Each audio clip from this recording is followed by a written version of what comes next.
Nah, di dalam reksadana ada istilah harga, Bapak Ibu. Kalau kita beli emas 1 juta per gram, kita beli saham, harga saham Bank BRI misalnya 5.000, belinya satu lot 100 lembar. Jadi kalau mau beli satu lot BRI 500.000.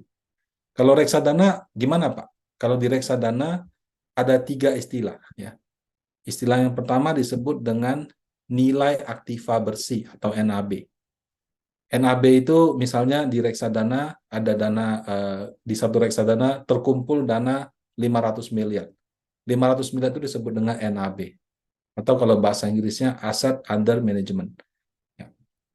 Kemudian ketika kita membeli reksadana, kita dapat namanya unit penyertaan. Jadi kalau Anda beli emas, dapatnya 1 gram emas, 2 gram emas. Beli properti, dapatnya sebidang tanah, sebidang rumah. Beli saham, 1 lot, 2 lot. Beli reksadana, dapatnya unit penyertaan. Ya. Nah, harganya berapa, Pak? Harganya disebut dengan NAB per unit. Jadi pembagian antara NAB dengan unit disebut NAB per unit. Inilah kita sebut dengan harga. Contoh pada tanggal 10 April 2023, harga Panindana Maksima 80.000. Harga Panindana Prima 3.500, ada yang 1.000, 1.000, 1.000. Nah, kalau di peraturan OJK, semua reksadana mulainya harganya 1.000. Tidak boleh di atas 1.000, tidak boleh di bawah 1.000. Jadi semua reksadana yang konvensional itu mulainya harganya 1.000. Kok ada yang 80, ada yang 1.000? Oh, kebetulan ini umurnya sudah dari tahun 97. Jadi dari 97 sudah ada, gulung-gulung terus 80.000. Jadi kalau Anda pernah beli ini tahun 1997, 1 juta sekarang jadi 80 juta. Tapi apakah pasti Pak segitu? Belum tentu. Itu hanya kinerja masa lalu. Bisa terulang, bisa juga tidak, bisa juga performanya tidak sebagus yang lalu, bisa juga lebih bagus dari yang lalu. Jadi itu hanya referensi kinerja di masa lalu. Kalau yang 1.000-an kenapa Pak? Ya mungkin umurnya lebih pendek. Atau kadang-kadang dia terbit pada saat sahamnya lagi siklus kurang bagus. Makanya hasilnya juga kurang bagus. Ya, jadi secara umum reksadana dimulai dengan harga 1.000. Kalau yang dolar dari $1, seperti itu. Nah, kalau satu hari ini maksudnya apa, Pak? Kalau misalnya 10 April, satu hari, artinya kalau saya beli Panindana Maksima di 9 April 2023, hari ini saya cek saldo, uang saya misalnya ada 100 juta, jadi 99 juta 100 ribu, turun 0,9%. Kalau saya beli Panindana Maksima dari 31 Desember 2022, sampai dengan sekarang, berarti kalau saya punya uang 100 juta, rugi 1,5 juta. Kalau saya beli dari 10 April 2022, 1 tahun yang lalu, itu dari 100 juta, untung 19 juta. Seperti itu. Ya, jadi 19% ini menunjukkan kalau seandainya Anda beli dari tahun lalu. Nah, ada yang 1 tahunnya untung, ada yang cuma 3, bahkan ada yang minus. Nah, kok bisa begitu, Pak? Karena di reksadana itu strateginya berbeda-beda. Kalau ada yang beli mungkin dia banyak saham batu baranya. Ada yang mungkin dia beli saham perbankannya banyak. Ada yang mungkin saham infrastrukturnya lebih banyak. Nah, karena perbedaan-perbedaan strategi, kadang-kadang ketika pas lagi musim batu bara bagus, performanya bagus. Begitu sekarang musimnya sudah lewat, dia nggak ganti isinya, dia jadi kalah gitu. Jadi kadang-kadang dalam reksadana itu ada up and down-nya gitu. Jadi pada pas waktu-waktu dia bagus, ada juga waktu-waktu dia lagi kurang bagus. Nah, untuk itu kalau dalam investasi reksadana, kita menyarankan orang untuk diversifikasi. Jadi jangan cuma beli satu, tapi beli beberapa, supaya pas siklusnya kalau pas lagi nggak di situ, kita masih bisa perform seperti ini. Kemudian, nah ini tentang perpajakan. Nah, saya kasih satu studi kasus saja. Misalkan kita membeli reksadana di bank, ya, di mana kita dalam 1 tahun modalnya 200 juta. Kita beli 100 juta reksadana saham di harga 1.000. Terus waktu sahamnya untung, saya pindah ke reksadana pasar uang 1.100, saya untung 10 juta. Nah, kemudian saldo di reksadana pasar uang itu waktu itu saya beli harganya 2.000, nilainya 110 juta. Kemudian di 110 juta ini, oh pas indeksnya lagi turun, saya switching balik lagi.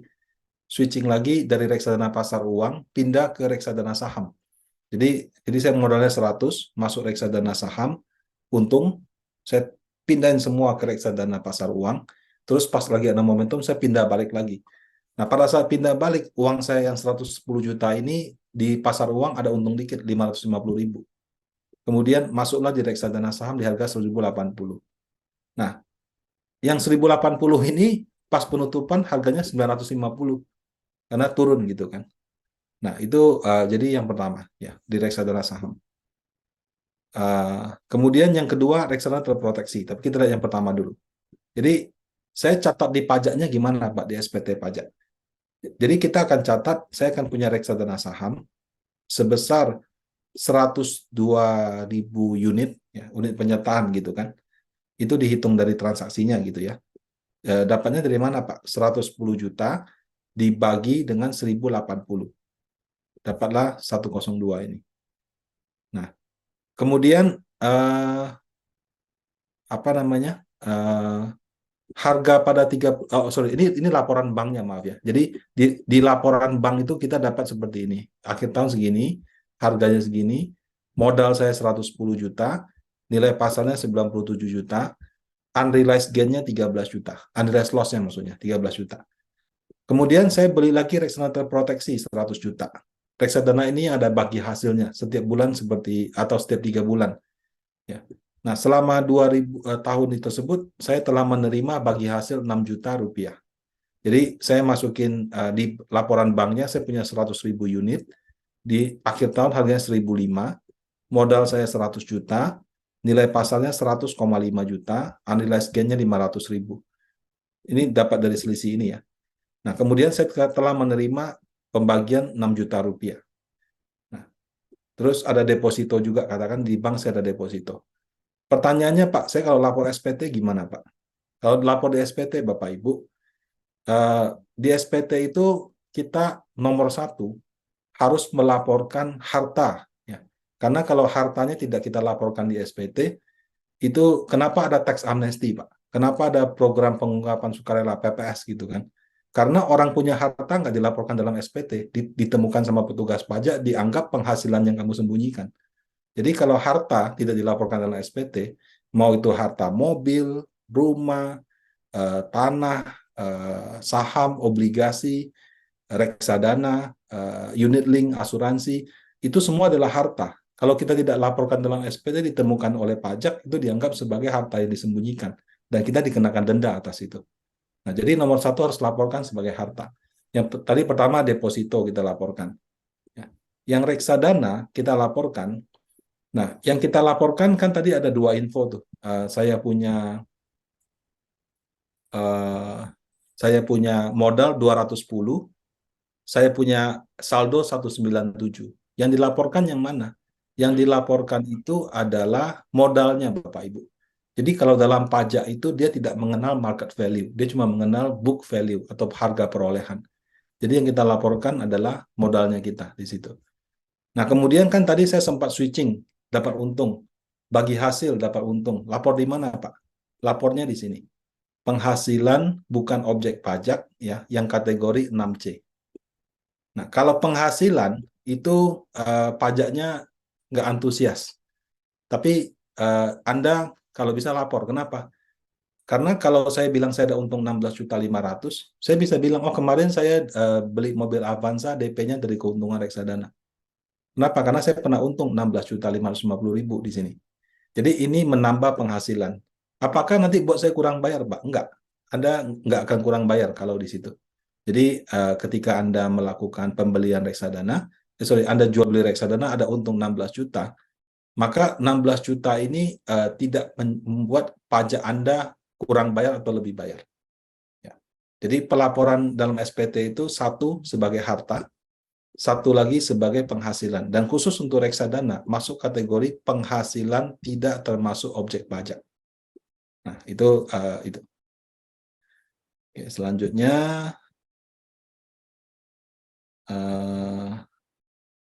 ini ada prospektus ya. Jadi, KIK yang tadi kontrak itu diringkas dalam prospektus. Kemudian setiap bulannya ya, kalau saya sekarang dananya dikelola di reksadana, ada nggak Pak laporan bulanannya? Ada, namanya fund fact sheet ya. Jadi fund fact sheet itu adalah laporan kalau saya jual atau beli reksadana itu sama orangnya dikemanakan gitu. Nah, kami wajib memberikan laporan, misalnya saya mungkin pakai contoh yang real aja, sebentar. Saya pakai contoh yang real.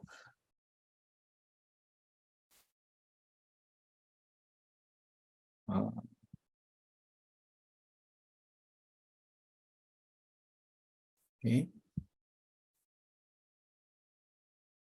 sebentar ya. Nah, misalnya kita membeli Panin IDX 30 misalnya.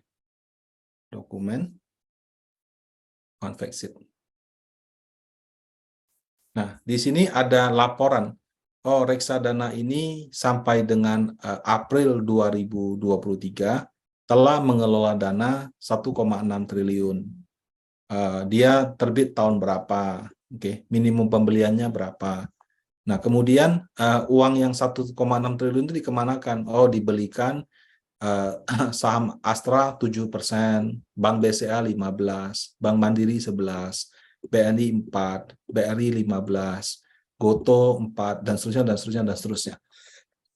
Jadi di peraturan OJK ada kewajiban untuk menampilkan 10 besar portfolio sebagai bentuk pertanggungjawaban kami kepada nasabah. Ya, nah Bapak Ibu bisa melihat perkembangannya di sini. Nah, kalau misalnya dilihat sampai dengan di bagian halaman 2, ini juga ada sektoralnya. Oh, di keuangan 46, di infra 13, perindustrian sekian. Nah, ini setiap bulan datanya berubah-ubah sesuai dengan kondisi terbaru. Nah, Bapak Ibu bisa cek di fund fact sheet-nya masing-masing. Nah, kembali nih. Nah, fund fact sheet ini sekali lagi formatnya diatur sama OJK. Jadi kami nggak boleh suka-suka kita. Nggak boleh ada informasi disembunyikan gitu. Oke, lanjut. Kok sebentar, kamu mau jalan deh. Oke. Nah, kemudian bagaimana caranya buka rekening reksadana? Ya, sekarang sudah gampang sekali ya. Kalau misalnya Bapak Ibu berminat, bisa dihubungi tenaga pemasar. Cuman kalau kayak Panin Asset Management, kami punya yang namanya iProsper. Ya, jadi Anda bisa download aplikasi iProsper, itu langsung yang mengelola itu Panin Asset Management. Nah, kemudian sekarang pertanyaannya Pak, kalau saya membeli reksadana, saya dapat apa Pak buktinya? Kalau emas kan saya pegang fisiknya. Kalau saham kan di laporan sahamnya ada gitu ya. Nah, kalau di reksadana, kalau kayak di tempat kami, iProsper bisa dicek. Bisa juga dicek di website reksadana Panin. Nah, tapi kalau dapat notifikasinya itu ada lembaga yang namanya Custodian Central Efek Indonesia. Jadi misalnya kalau Anda membeli reksadana, Anda akan mendapat email dari S-Invest KSEI. S-Invest KSEI ini adalah dukcapilnya pasar modal. Anda punya saham di sekuritas apapun, punya obligasi beli di bank apapun, punya reksadana beli di manapun, itu semua satu pintu. Itu dia kumpulkan jadi satu. Nah, ketika Anda melakukan pembelian, penjualan, atau pengalihan, Anda akan mendapat email seperti ini dari dia. Ya, email seperti ini. Nah, kemudian kalau Anda masuk ke websitenya, ya, jadi dia nggak kasih tahu Anda beli jual atau apa, dia cuma bilang ada transaksi. Kalau Anda masuk, nanti bisa cek, oh kemarin saya beli Panindana Maxima 2.500.000, saya beli infrastruktur 1.500.000, saya beli Panindana Liquid 2 juta rupiah, seperti itu. Ya, jadi ini Anda bisa cek. Anda bisa sandingkan dengan informasi dari tempat Anda beli atau jual. Kalau ada perbedaan, yang benar itu adalah data di KSEI. Jadi seluruh data itu kumpul di sana jadi satu. Ya. Nah, itu semacam bukti, kalau bukan bukti sih. Soalnya kalau untuk melakukan pembelian atau penjualan, tidak usah dibawa sertifikatnya seperti deposito. Karena semuanya itu elektronik gitu. Nah, terakhir strategi investasi. Ya. Jadi strategi investasi itu bagusnya gimana, Pak? Ya, banyak orang suka tanya begini. Kalau saya tadi itu, auto debat saja deh. Kalau umurnya masih 30, 45, sebelum 45, sebelum 45 gitu ya. Ya sudah, auto debat aja setiap bulan. Mampunya berapa? Sudah, masukin aja yang kita mampu berapa gitu. Tinggal kita pilih jenisnya aja. Tapi kalau misalkan yang dananya agak besar, ya misalnya sudah di atas 1 miliar, mungkin bisa melakukan yang seperti saya tulis di sini. Jadi pertama kita harus mendefinisikan diri kita sendiri. Apakah saya seorang yang risk taker? Ya, ada namanya kuesioner profil resiko. Setelah saya isi keluar, oh Anda agresif, Anda moderat, Anda konservatif. Ya, itu hanya salah satu. Risk taker itu adalah orang yang ketika sudah berinvestasi, harga sahamnya turun 5-10%, besok masih bisa tidur nyenyak. Masih bisa jalan-jalan, masih bisa hahaha. Kalau kamu beli reksadana atau saham atau apapun itu, turun 5%, Anda panik, Anda suruh cepat-cepat jual, Anda bukan risk taker. Bukan berarti risk taker nggak apa-apa kalau rugi, dia tetap masalah kalau rugi kan. Tapi dia tidak panik ketika melihat harganya turun. Itu seorang risk taker. Nah, kalau risk taker itu adalah orang yang saran saya 40-70% portofolionya di saham, reksadana saham, dan reksadana campuran. Ya, 40-70. Sisanya kemana, Pak? Ya, kalau misalnya saya sudah, let's say, 70% di reksadana saham, 30%-nya saya bisa masuk ke pendapatan tetap, bisa masuk ke proteksi, ori, dan lain-lain. Ya, jadi, sisanya dibagi ke yang lain. Saya kalau seorang safe player itu artinya orangnya mau main aman aja. Biasanya orang sudah pensiun, atau nggak pensiun, tapi itu uang satu-satunya, nggak boleh rugi atau nggak boleh turun dalam gitu. Maka 40-70% di obligasi negara, reksadana pendapatan tetap, pasar uang, sama emas. Ya. Jadi di sini. Sisanya kemana, Pak? Kalau dia misalnya 70% ada di pendapatan tetap, 30%-nya boleh ke saham, nggak apa-apa. Ya. Jadi diversifikasi diperlukan. Nah, ada orang yang income lover ya. Income lover itu adalah orang yang butuh penghasilan secara berkala. Mungkin karena dia sudah pensiun. Mungkin ada yang dia hidupin, maksudnya ada yang dia cukupi kebutuhannya setiap bulan. Jadi dia butuh dibayar bulanan gitu. Nah, ada jenis-jenis investasi yang ada bagi hasilnya. Jadi kalau kayak obligasi retail tiap bulan bagi hasil. Di Panin ada namanya Panin Dana Pendapatan Berkala. Itu setiap bulan juga ada bagi hasil. Hitungannya Rp5 setiap tanggal 5. Jadi kalau Anda beli misalnya di harga 1.000 sebesar 100 juta rupiah, berarti dapat 100.000 unit, maka tanggal 5 Anda akan dapat Rp500.000.